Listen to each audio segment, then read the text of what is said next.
Welcome back to this Californian sunshine, but this in fact is Silverstone, Northamptonshire, where the mix of diesel and sunshine and great excitement is quite a potent one. Now it's the big one. Well, in the first program and during the course of this one, we've met some great characters, and they'll be all in there battling again, including Kurt Göransson, the Swede, who had the edge over his big rival Slim Borgard, but who's dominated the series until now. Steve Parish is near the back of the grid. He claims he's got some dodgy brakes. We've had the battles between Willie Green of Derbyshire, Richard Walker of Nottingham, and George Allen of South London, with a little bit of acrimony thrown in. And not forgetting Rod Chapman of Kent, who has eased out in the 300 horsepower category by the Frenchman Gerard Sinet. And how could we forget Barry Lee, commentating and competing, or indeed the current European champion from Benfleet in Essex, Mel Lindsay.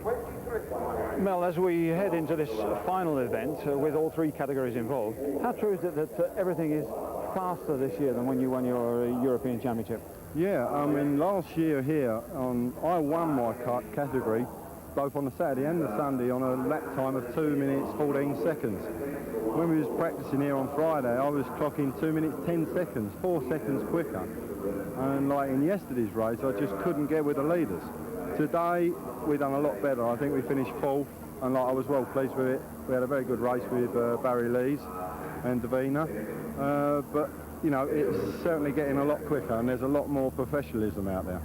How much of a disadvantage is your category, allegedly the smallest, against the bigger two? Well, it's not.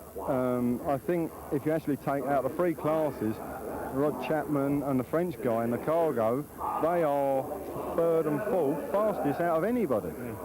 So, you know, I mean, they have just done a professional job, and their trucks, the cargo's a small truck, it's low, it's very similar to a racing vehicle anyway. So you've got the battle of various levels and the various categories of drivers, various characters, and it's very wide open. Oh, yeah, yeah. I mean, like, we're going to go out there and have a go at it. I mean, you know, it's a long way. There's a lot of people can break down and tyres go and things, but, you know, you just stick out there and hang on. So here we go then, the grand finale of the series, as we join commentators Andrew Marriott and Chris Carter.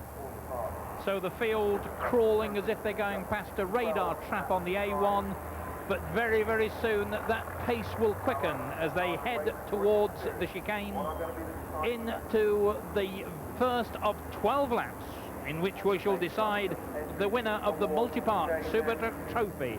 We have three of the previous winners here.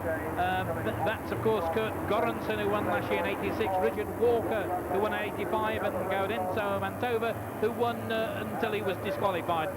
And the pace truck pulls out of the way. The lights are on green, away they go. And the two big trucks of Kurt Göransson and Slim Borgard are at the head of a pack. And a cloud of smoke belching up behind, and it looks as though Slim Borgard has made the break, and Slim Borgard, the Swede who's been living in England for 8 years, leads the charge, and the rest of the pack hidden in a haze of black diesel smoke as they go through. And there's the pictures we can see from Barry Lee, right behind the Frenchman Gerard Quinet. It's getting a bit desperate out there. Barry having a tough old time. Back with the leaders, and Slim Borgard out in front. Kurt Göransson in second place, and Borgard has made the start that he wanted. And Chris, that's a surprise. I think it's Noel Crozier in third place, the Frenchman who blew up in his qualifying race, but of course had got into the race. And somebody, Richard Walker's out on the grass, Mel Lindsay's out on the grass. But it's a big surprise to see that French truck up there. And looks as he wants to do more than third. I think he's looking for the inside line, and he's got it. The tight line from Noel Crozier with the Renault truck, and he's going to try and outblast or outdrive it. Kurt Göransson gets on the grass, and that's going to slow him down. And look at the Frenchman, Noel Crozier. Well, he suddenly found the power of the bigger truck forcing him back into third place, but he's giving these two big trucks out in front something to think about. And Crozier again goes for the inside line, quicker through the corners. Now is Crozier going to hang on? It looks as though Göransson is going to have the better line on this left-hander. Göransson again slots back into second place. No, Crozier on the truck number 10, pushed back into third position. And all the time, Slim Borgard is able to ease away a little bit each way. That looks like Heinz Dernhardt and the Mercedes truck in fourth place. Slim Borgard in the lead, and Crozier right on the rear tyres of Kurt Göransson. And that's at the end of the first lap, and the whole pack streaming through. And picture from Barry Lee's truck as he heads down the start and finish straight. Barry Lee at the moment, well, we've got him in about 8th or 9th place. Yes, Chris, that's... oh, dear! That was Gaudenzio Mantova there, the man who was disqualified from this race 2 years ago, really lost it in front of Barry and was hard on the brakes, and Barry's nipped by. So that's one place he's made up. And bad news, we've just spotted Barry Sheen pulling off the track and into the pits. So Barry Sheen's race is over here at Silverstone in this particular big final. And Slim Borgard's race, though, is not over. He's flying high. Borgard out in front, smoke coming from the rear brakes of Göransson's machine there, though, Andrew.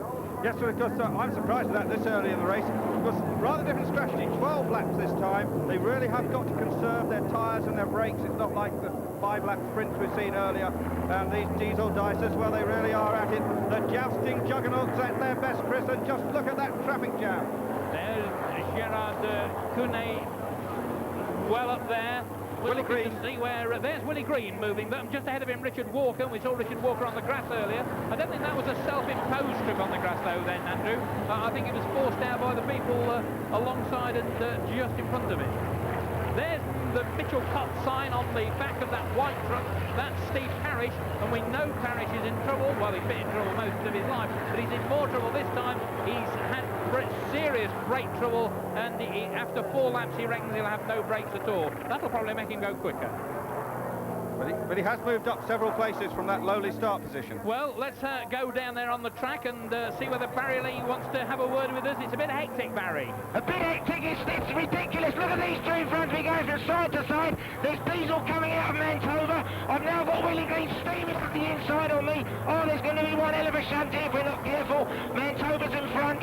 Willie Green's just right in the inside line there. Oh, they're going to touch. They've got to touch. No, Willie's okay. Just negotiating that. I mustn't touch that because I get 10 seconds. I've got good old Davina right up my back now, but the faster trucks are just pulling away from me on the straight. Well, Barry Lee missing out on top speed, but certainly not out on skill, battling away out there, and we shall follow him, of course, throughout this race. Meantime, Slim Borgard is still out in front as they completed the second lap. In second place, Kurt Göransson in third spot. Still Noel Crozier, the Frenchman, in fourth position. The German Heinz Dernhardt behind Dernhardt. Well, we're trying to work out who was in fifth place. Did you spell who was fifth then, Andrew? I didn't, but that is Terry Crossland coming in. He's had a bump and boring weekend in more ways than one, and well, his race is run. I don't know what the problem is there, but here are the two that are really running strong. And Dernhardt is third, fourth is Binet, fifth is George Allen, and sixth is Rod Chapman, and yeah, that's about it at the moment. And Willie Green making his way up through the field after that fourth time, but somebody's pulling off onto the side there. Yeah, that's Crozier, and maybe he's blown a turbo again, so that was a bit of an early run from him, but he's out of it. And it's getting fairly desperate out there. Number 3, that is Wild Willie Green with the Silverstone ERF trying very hard indeed. Look at him sliding across the track there. Yes, Barry Lee, and it looks as if Parrish is just about to go past Barry Lee. Well, Steve Parrish moving up very well indeed, and there, we're back with Barry Lee again. Yes, I think he's just about to go past Mantova. There's a lot of smoke coming out of Mantova's truck. Doesn't seem to be improving the camera too much either, does it? Well, Barry, I wonder if you could tell us what your strategy is to get past this Italian. Remember, he's disqualified from this race 2 years ago. I know he was, but he still ran away with the money, and he's out here today, so that doesn't make to say the rules mean to stand. I'm just coming into the hard braking area now, down a gear. Mantova's locking his brakes up again. This is the problem, you see. I don't know where he's going to go. He's so much more slower through here than me. We're accelerating hard now coming out. You'll see, I've just about got the edges on him now, but he'll have me on the straight. He's changed up now. I'm holding it, I'm changing up. We've just about got him, but the problem is he's filling my windscreen with diesel, and I can't see a lot. Watch him now, he brake hard, and he goes sideways again. There he goes, look, oh bloody hell, which way are you supposed to be going, Mush? It'd be better to eat spaghetti than bloody driving that truck. Here we go, up the outside, and we'll have another go now. Well, how are your brakes standing up to it, Barry? Yeah, they're okay, no problem. There's nothing to worry about, just need a little bit more power. This is the man who heads the entire field, though. Slim Borgood, former drummer with the ABBA pop group, Formula One car driver. He's done all sorts of things, just 40 years of age. A real gentleman, a fine chap. Ahead of Kurt Göransson, then in third place it's Heinz Dernhardt, then Gerard Queeney. George Allen, and then Rod Chapman. Now, George Allen, of course, was much further ahead of both Willie Green and Richard Walker as a result of his practice times. Do you think Wild Willie is going to get near him, Andrew? Well, I'd like to hope so, but the race seems to have set its pattern at the moment. And there you can see what it's like. I drive through windscreens like this, and I sympathise with you, Barry. I can't see a blooming thing now, genuinely. This is a joke, but they don't know it better. Oh, Christ, where's the outside of the circuit? You've got that oil mist, haven't you, Barry? I've got the sand, I've got the oil mist, I've got the lot now. It's a joke. I've got no water in my windscreen washers. Thank the mechanic, Barry. Stick your head out of the window, Barry. I'm leaning over to the left because the near side looks better than the offside. I've got a good team, haven't I? 5 laps to go then. Borgood the leader. Oh, and it really is getting fairly exciting out there. Rod Chapman trying to find a way through George Allen. Well, we've seen George Allen in action this year. I think I would approach him with a certain amount of caution, Andrew. Yes, George Allen, of course, teammate to Slim Borgood. That's a very similar white road boss there, but does have a smaller engine than Slim Borgood's, and it doesn't have the automatic transmission. So George Allen there, holding off the attentions of Rod Chapman, and while we're talking about it, Slim Borgood is holding off the attention. And there is that battle behind. That is George Allen in truck number 57, and Rod Chapman is very, very determined. And Richard Walker, you can see there, truck number 4 in the distance, and very soon we should see just behind him Willie Green. There's Willie Green just in the background. So Willie Green with an awful lot to do and not a lot of time to do it in. Now that's one of the Italians, that's either Rangoni. That's Rangoni. Rangoni, no go. Borgood then, chased by Göransson. Well, there's that powerful Volvo. Only has a 10-litre engine, strangely enough, but it really goes very well indeed. Well, a lot of turbocharging on that machine, and as I said, quite a lot of interest from the Volvo Corporation in Gothenburg. One of their senior members here today to help out from the manager of the test department is here helping tune it up, and it is going extremely well, but not quite well enough to beat its American compatriot.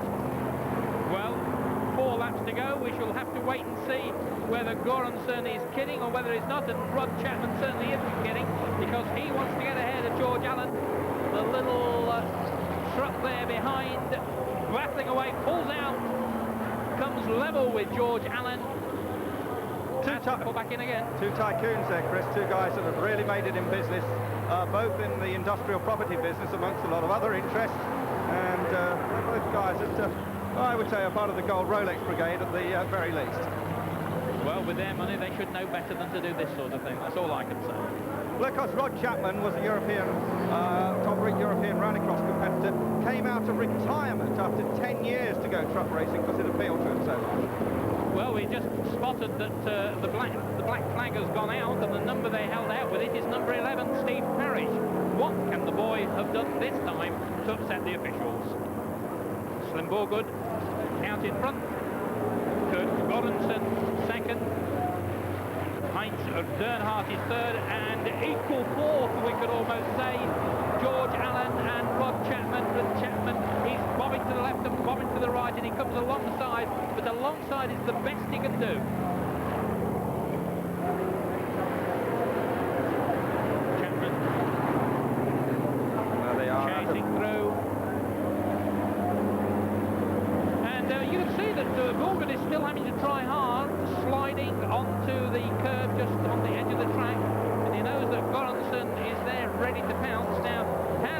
Goranson got anything up his sleeve. He's beaten Borgood twice already here at Silverstone this weekend, and can he do it again?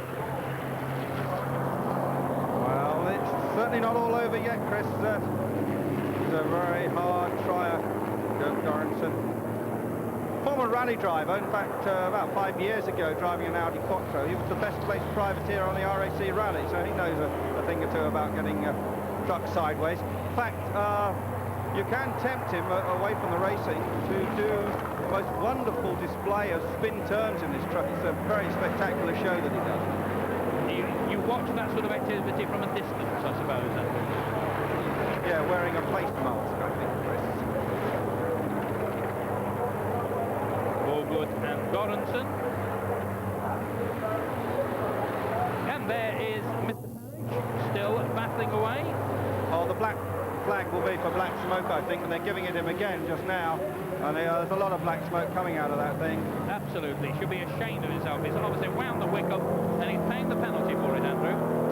Yeah, well, they've been very strict on that this weekend, and it does spoil that TV picture, and it's not entirely necessary. I think maybe Steve Truck's gone out of tune a little bit, because it didn't look like that when it started. No, and he'll be very disappointed. He was in 8th place, or is in 8th place at the moment, although they don't want him to continue running. Borgood the lead, Goranson right behind him in 2nd place. The lead had shrunk a little bit, I suspect. And there was the Lias truck parked down the road, the Czechoslovakian truck. So that means that the Czech driver, Jerry Moscow, is out, and that's sad. He was down in 18th place. So Borgood leads from Goranson. Dan Hart is 3rd, George Allen 4th, still with Rod Chapman battling away about half a second behind him. Then Richard Walker 6th, Willie Green 7th, Steve Parrish 8th, but about to take the early bath. And then Gaudenzo Montova in 9th place, and he'll move up, and in the 10th position at the moment, Davina Galitza just ahead of Barry Lee. And he's out there on his own having a good time, and he's in 10th place now, so that won't be too disappointing. But the leader is still Slim Borgood, and if Goranson has got anything in reserve, well, it's going to have to come very soon. They've completed 10 laps, 2 more laps to go, and Goranson must make a move if he wants to challenge his fellow countrymen. Swedes 1st and 2nd, West German in 3rd place. Then George Allen 4th, Rod Chapman 5th, Richard Walker 6th, Willie Green 7th. And Borgood really has paced himself nicely, made the big charge into the lead from the start. And he said that his isn't the fastest truck in the race by any manner of means, but it handles well and it stops well, and it looks as though it's stretching the advantage still further, Andrew. It certainly does, Chris. All these trucks are allowed to rev to no more than 2,600, and that's strictly checked all through the meeting, and they're only allowed to run gearing, which allows them to do 100 miles an hour. This particular truck from Czechoslovakia is going to do about 5 miles an hour, and I suppose that's the checkout. That was obviously a done check we had there, I'm afraid. There is number 4, Richard Walker. And he has passed George Allen. It looks as if George Allen is in trouble, and there's Willie Green just at the top of our screen. So the battle between George Allen and Rod Chapman has ended with George Allen striking trouble. Borgood is going to win this one, bar mechanical misfortunes. There is number 12, Heinz Downhart, in 3rd place. And here comes Rod Chapman. He's finally got past George Allen, and the charge is on. He's looking for 3rd place.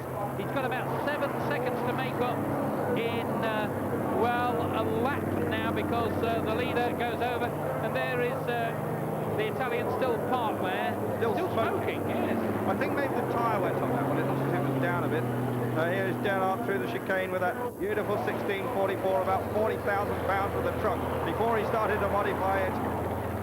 And there's been a lot of controversy about that truck because he's running a very special Swiss specification with the engine moved back, which has caused a lot of paddock banter. And unfortunately, it's not bending the rules. He found a little loophole in the rules, and that is one thing with the tightening of the rules for next year that's going to be stopped. This truck, there's been very little talk about it being outside the regulations. As Superb American device. Not a truck, of course, that you can normally buy in Europe. And George Allen is George out. Allen, he was in trouble, but he was trying to force his way back into the reckoning, and he's now parked it up, and there goes Willie Green past him. And Steve Parrish finally admitting defeat. How many times does he need a black flag waving at him before he takes notice? Well, what a shame, because he was having a very good run. If he hadn't had all those problems early in the meeting, I reckon he would have been up with this man, Slim Borg. There you can see his crash helmet in the typical blue and yellow Swedish colours. And Slim Borgud then on his final lap, the 40-year-old Swede. He's been living in this country for 8 years now. He considers himself almost a British resident, and quite right too. And Borgud then on his final circuit. See the tyres still smoking as he slides that truck. Gunnarsson's trying hard, he's not giving up. The tail ender just ahead of them, but I don't think that's going to be any problem for Slim Borgud. A fine ride from Kurt Gunnarssson, but this time it looks as though Borgud is going to do it underneath the Daily Express Bridge for the last time into the chicane. And Borgud is going to win. He's led from start to finish. A fine performance, and Slim Borgud has won the Multipart Supertruck trophy here at Silverstone. The checkered flag goes out. In second place, Kurt Gunnarssson, and Gunnarssson gets all sideways on, and an exciting moment for Gunnarssson, but he goes through safely. There's Heinz Dernhardt taking third spot. Rod Chapman is fourth, Chris. Will be Rod Chapman, and that's a fine ride from him. We're waiting for Richard Walker. Here's Richard Walker in fifth position, and Willie Green is going to be sixth. Well, some great competition there, but finally victory again for Slim Borgud, the Swede based in England. Second, another Swede, Kurt Gunnarssson. Heinz Dernhardt from West Germany in third place. The first Englishman home, Rod Chapman. Slim, congratulations. Did it go as you planned? Well, you can't plan things, but it went very well, so I'm very pleased for this one. Especially it was on, especially here at Silverstone with the sponsors and everything, with Mobil and Firestone, so I'm very pleased. And good revenge against Kurt, because he had edged you in earlier races. Yeah, he had two of the heats here, so it was nice to get one here to win.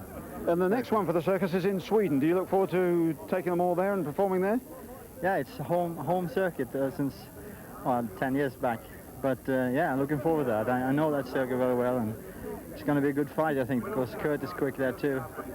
I think a lot of the British trucks will be suited there better. So it's going to be a good race there as well, I think. Slim, well done. Thanks very much. Some great entertainment. Thank you. And that indeed is all from Silverstone, and unfortunately it's all from the Wheel Series. It's been a pretty miserable summer as far as the weather's concerned, but a great summer for action. We've had two wheels, we've had multi-wheels, we've had no wheels now and again, but hopefully we've had quite a bit of entertainment. Thanks very much for joining us. Look forward to seeing you again soon. From all of us, goodbye.